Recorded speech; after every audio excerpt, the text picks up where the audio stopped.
Welcome to Atmospheric Tales, a podcast that amplifies stories and experiences related to air pollution and climate change from around the world.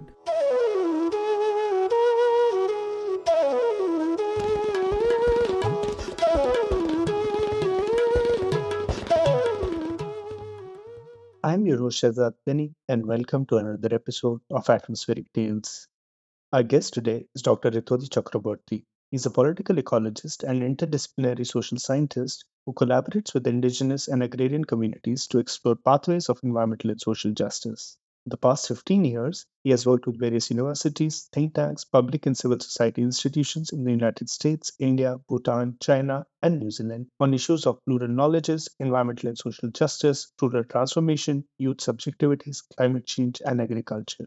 Our interview today is Uma Pal. She is a senior analyst at the Climate Policy Initiative in India. Her work focuses on adaptation and resilience and sustainable finance. With over 8 years of experience in the climate and development space, her expertise lies in climate change policy and institutional analysis, physical climate risk assessments, and mainstreaming climate risk in plans, policies, and actions of government and the private sector. Uma holds a master's degree in climate change and sustainability studies from the Tata Institute of Social Sciences, India, and a bachelor's degree in literature from Lady Shri Ram College, Delhi University. Welcome to the show, Ritodhi and Uma. Thank you, Shehzad. Welcome, Ritodhi, and looking forward to conversation. Thanks so much, Uma. It's a real pleasure to be here with you today on this podcast. We are at the brink of a polycrisis, and the worsening impacts of climate change across all spheres of human and natural systems call for urgent action. While no region is immune to the impacts of climate change, the consequences differ across populations, even within relatively small geographies. The interplay of existing vulnerabilities, structures of power, unsustainable infrastructure, and the increasing intensity and frequency of extreme events and disasters may very well lead to widespread systems failure sooner than anticipated. Dominant discourses of climate science drive climate planning and action, and yet the climate problem at its core is a deeply political and social one. The global politics of climate change is entrenched in, but not limited to, the North South divide. And the process of knowledge production is intrinsic to the global, North driven systemic bias. Ritodhi, your research scrutinizes the epistemic and ontological basis of normative climate science and policy and highlights the imperative for plurality in knowledge generation to tackle climate justice.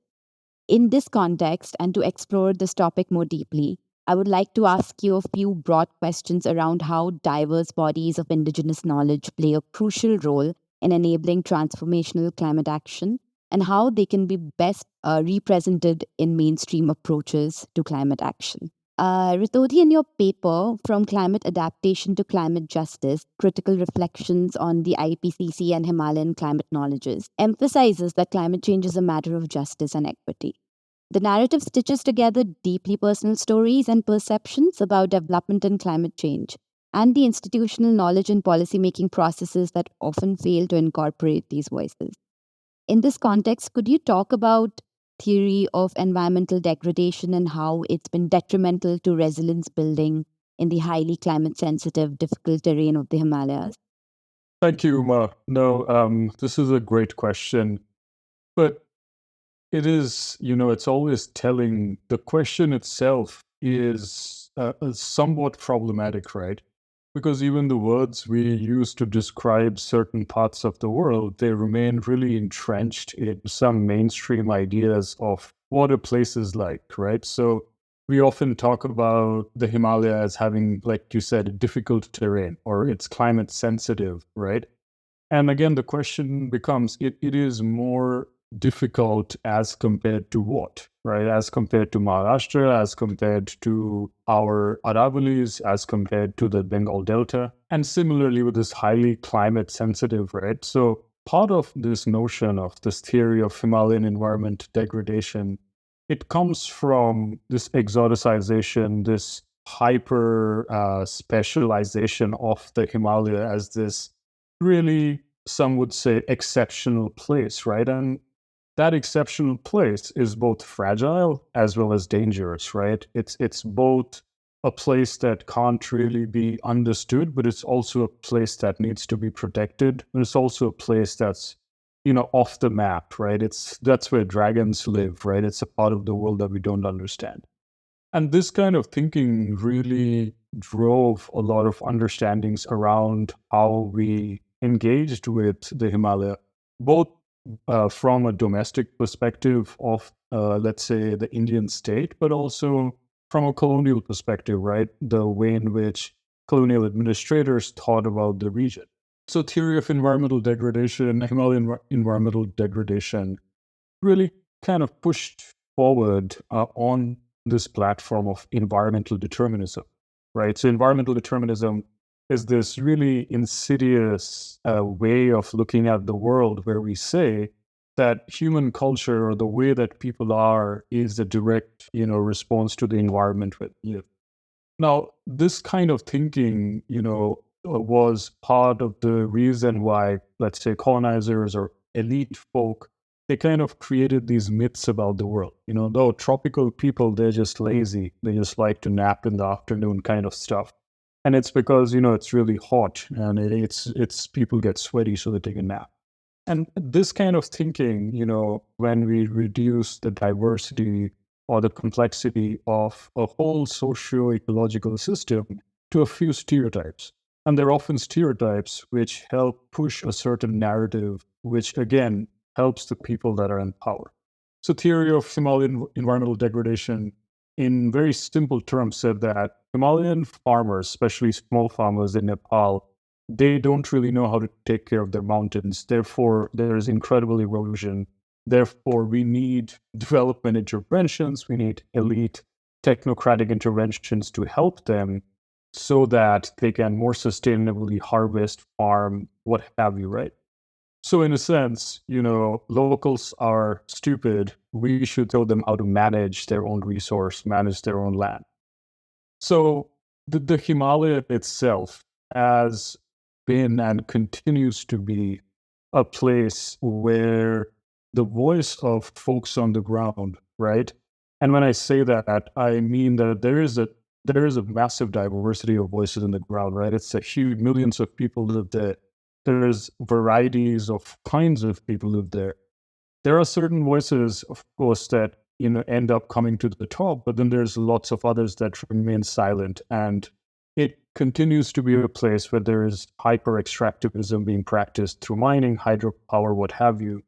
But it's also a place where there is a lot of epistemic silence, right? So when it comes to representation within the way we think about knowledge production, in whatever space you may think of, in textbooks, in IPCC, in even governmental scientific discussions, they are very, very much absent.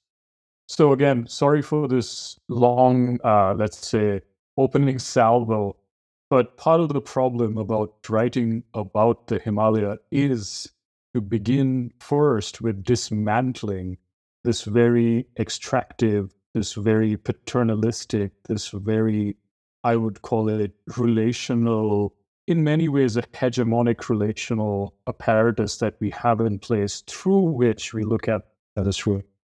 No, thanks, Ritodhi. That was super enlightening and a really good way to start the conversation. And also, just to put in context the fact that it's not just the Himalayas, but every indigenous community and regions which are difficult to penetrate, supposedly, by mainstream development interventions, and people are perceived to be in need of help, right? And, it seems like the white man's burden continues to be carried on in very different ways. And entrenched in like development interventions even domestically, which leads me to my next question, which is around resilience building and development, or rather technocratic top-down notions of development which try to immediately respond to issues through processes and systems that do not really take the context into account.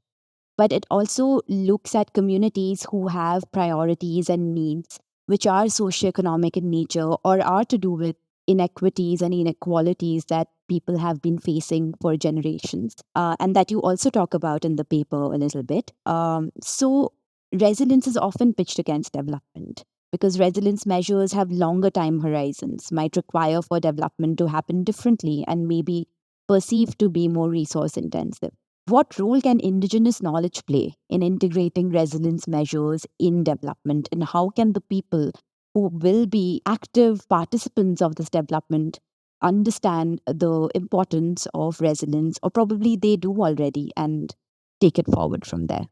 Yeah, again, thank you. That is a good question. Again, terminology is something I get stuck in on.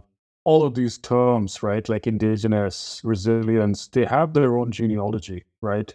They emerge from a certain lattice, which, let's say, pays homage to a certain kind of thinking. It's like saying, there's this proverb that I've heard before, and I don't know where it's from, but it says, when the only tool in your box is a hammer, then all your problems look like nails. And part of it is that, right? Resilience emerges from, ecosystem theory and ecological sciences. And this is something, we see a lot in, I would say, even within transdisciplinary knowledge spaces, right? This imposition of natural science, physical science metaphors on the social, cultural, political systems, right? And this is something very problematic. With natural science metaphor, let's say resilience research looks at systems dynamics of, I don't know, vegetational indexes, or it's looking at how, a small niche is reacting to long-term seasonal variations in temperature. And then we take a concept like that, and then we overlay that onto a social, cultural, political situation, which in many ways can't quite be captured by a natural science metaphor like that, right? Yet this is, another example that shows you the problematic hierarchies of knowledge that still exist in the world, where a lot of our default definitions about the way we understand the world are still rooted in natural and physical science metaphors, which are drawing upon a certain way of understanding the world, right? Because these metaphors are not just floating, they're standing on foundations of natural and physical science, which in many ways fail to understand the way, relationality works, the way intersectionality works, the way, let's say, power circulates through social, cultural, political spaces, right? So having said that, now let me talk to you about the more problematic word, which is indigenous, right? Now, if we were talking about a settler colony, right? If we were talking about the United States, so if we're talking about Australia, then there is, different ways of demarcating indigenous and who is not, right? Now, this gets a lot more different the moment you enter the Indian context, right? And I would say, the special issue put out by Malini Hirandanathan and Mabel, which looks at racialization in India, as well as a lot of work that's now being done, often by scholars from the Northeast, really tries to tease apart let's say, the value of using a frame like indigenous knowledge or indigeneity within the Indian context, right? Because let's say, one way of describing what is indigenous knowledge can mean, well, it is of communities who are marginalized within the mainstream, right? So it's people who are seen as less than equal to this mainstream vision of who is a civilized, who is a worthy person. Is that one way of thinking about indigeneity? Maybe. Another way of thinking about indigeneity could be that it is communities who, for a longer period of time, have practiced a certain kind of relationship with the more than human world, right? Now, that relationship may or may not have connections to the more mainstream world. However, their version of that relationship is in many ways quite different.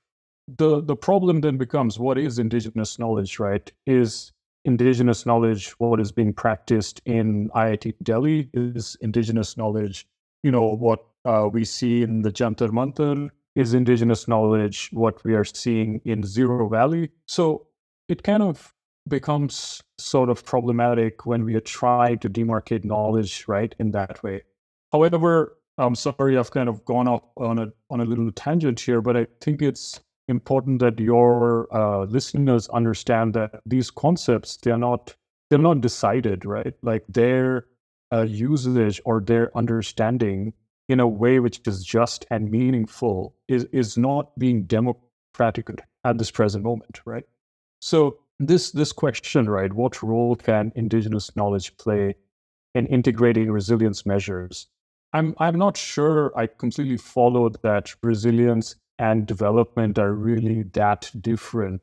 Part of my let's say question would be, why aren't we using maybe a measure like well-being instead of resilience, right? Well-being, which is maybe emerging from more relational, let's say less kind of ecological science perspective, but more driven from a more holistic package of variables about what creates a healthy community, what creates a healthy social ecological relationship. One question is that, right? Do we need to? Does indigenous knowledge, should it even try to integrate resilience measures in development, right? That's point one.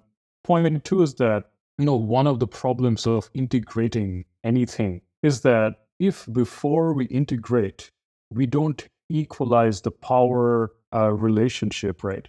So if there's a hierarchy and we integrate two things which are not similar, then the more powerful one will always dominate.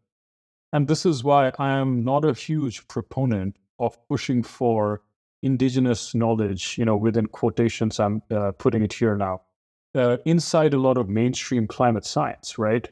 A lot of mainstream climate science and a lot of mainstream measures of development are not power neutral, right? There is this hierarchy where, let's say, a consultant comes in, where quantitative ideas are seen as being more valid or more real than qualitative ideas, where certain notions of who is a more valid knowledge producer still reigns supreme, right? If we have a system like that, and then we take what I see as knowledges that are often marginalized, and we put them in that system and say, now let's integrate. Chances are, and this happens all the time, that more powerful, more dominant knowledge system is going to domesticate, in many ways, domesticate, and corral and kind of create a version of that knowledge, that knowledge system that has now entered within the system to suit its own purpose, right? And that's why you get things like brownwashing, you get things like tokenistic knowledge inclusion in these big development projects.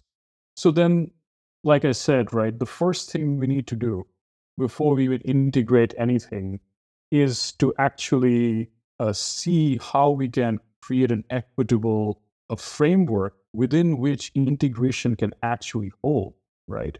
And so, therefore, I feel one of the biggest roles that indigenous knowledge can play is to provide frameworks that allow for more empathetic, that allow for more collaborative, that allow for less competitive ways of knowledge systems to come together, right? And these kinds of moments of synergy, these kinds of moments of synthesis, then can lead to measures of development, which are actually a lot more holistic. They actually are a lot more inclusive.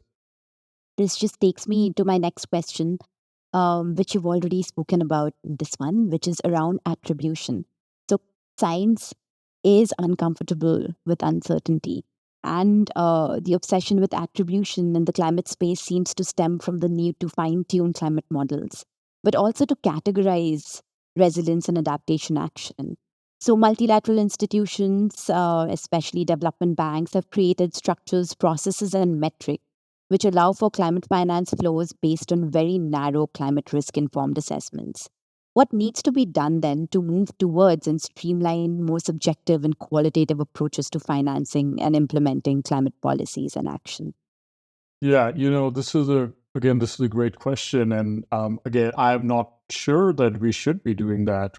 Part of why a lot of the more, I would say, successful, the more radical, the more inclusive movements to live with this new emerging climate society relationship is primarily because they have not been hijacked in many ways by these top-down multilateral institutions, these development banks, as well as by, these what you call the narrow climate risk assessments, right? And, Maria Tengo, who is one of the authors It Best reports, she has this really amazing knowledge plurality graphic, right? Where she shows the parallel existence of multiple forms of knowledge, right?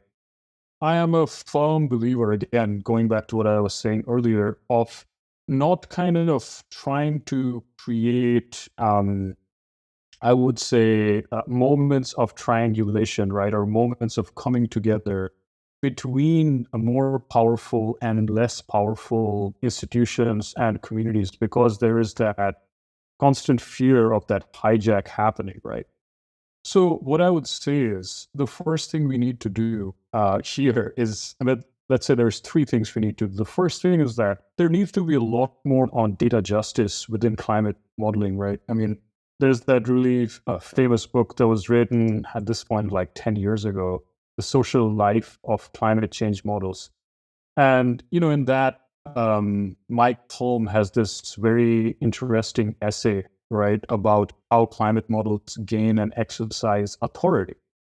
And, you kind of see how there is this process of breaking down and generalizing and creating this perfect subject, this perfect community, or this perfect system, which, then sort of moves through more statistical downscaling to couple with other models, right, which are also putting similar kinds of, let's say, ways of breaking down reality, right? So one of the things to kind of understand is how do we build an ethnographic climate change model, right? What does that even mean?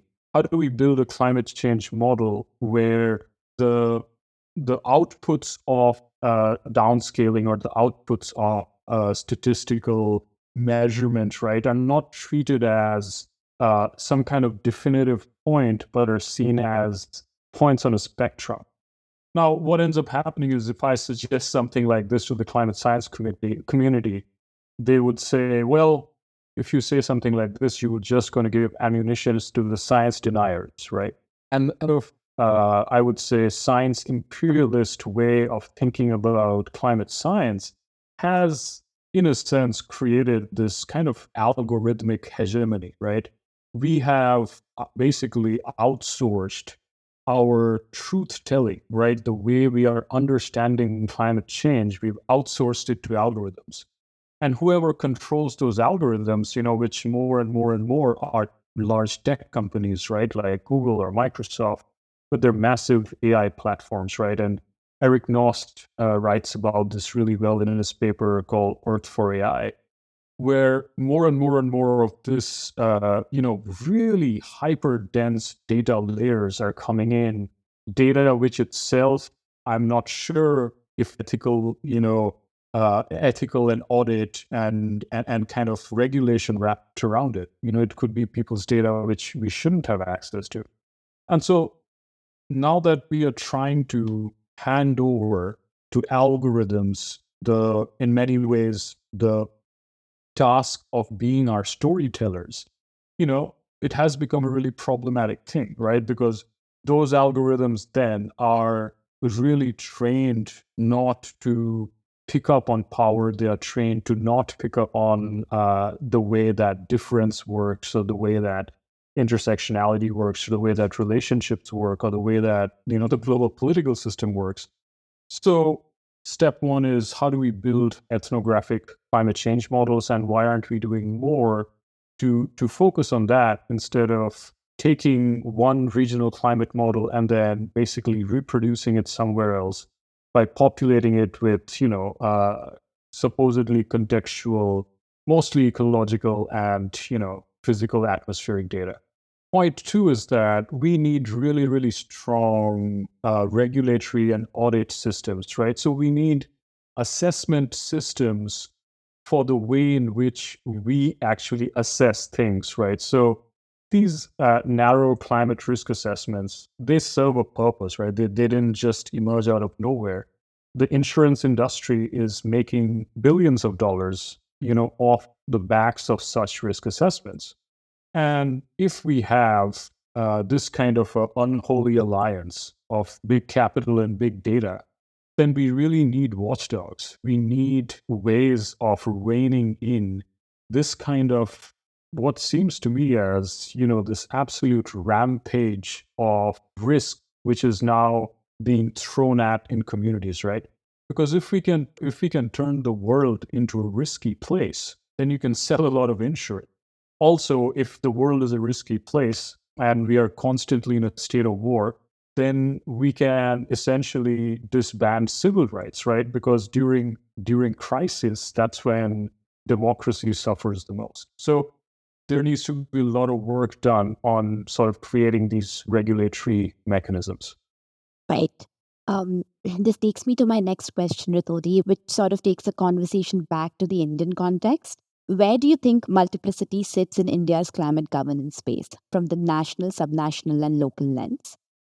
Experiences from planning for SDGs and developing frameworks for monitoring and evaluation indicate the difficulty in using common frameworks for planning, implementing, and evaluating development action.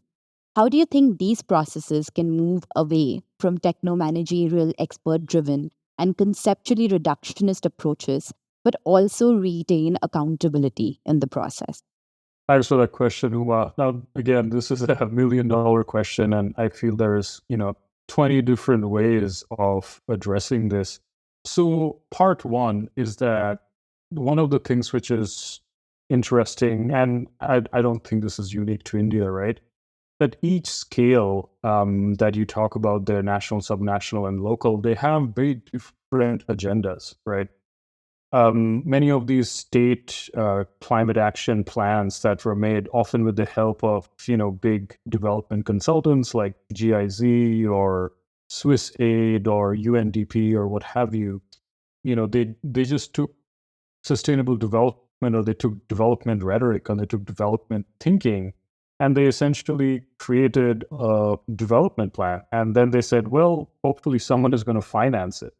But most of these state action plans remain completely unfinanced, right? Because the goal there was to show that, we are climate ready, right? So there's a lot of bias. This is something that you see when Camelia Diwan writes about, people sprinkling climate change like a spice. So people, sprinkled a bit of, the masala of climate change onto these big undertakings. And then the point was that, look, there's a lot of development money right now being given. There's a lot of aid dollars flowing towards climate assessments. So let's just access that and let's just create these, right? At the national level, you see a lot of questions around, well, India and China shouldn't really be lumped with the global south. And then India saying, well, our emissions are never going to match those of the global north. You guys are, light years ahead. And then there's other questions that are being asked about, are the elite and the industries within our nation hiding behind the emissions of the poor? And truth be told, these questions have been around about other things such as development or, population and what have you for quite a long time, ever since I would say the creation of the post-Second World War world that we now have. But, one of the things that kind of really stands out to me is that there is the plurality within the Indian context. So I'm going to call this not, the climate space, but I'm going to call it climate society relationships. What you see is that at the local level, climate society relationships are being engaged with in a very different way. The state in a very different way, national level, very different way. Because often at the national level, you're looking to the international scale, you're trying to engage with those stakeholders.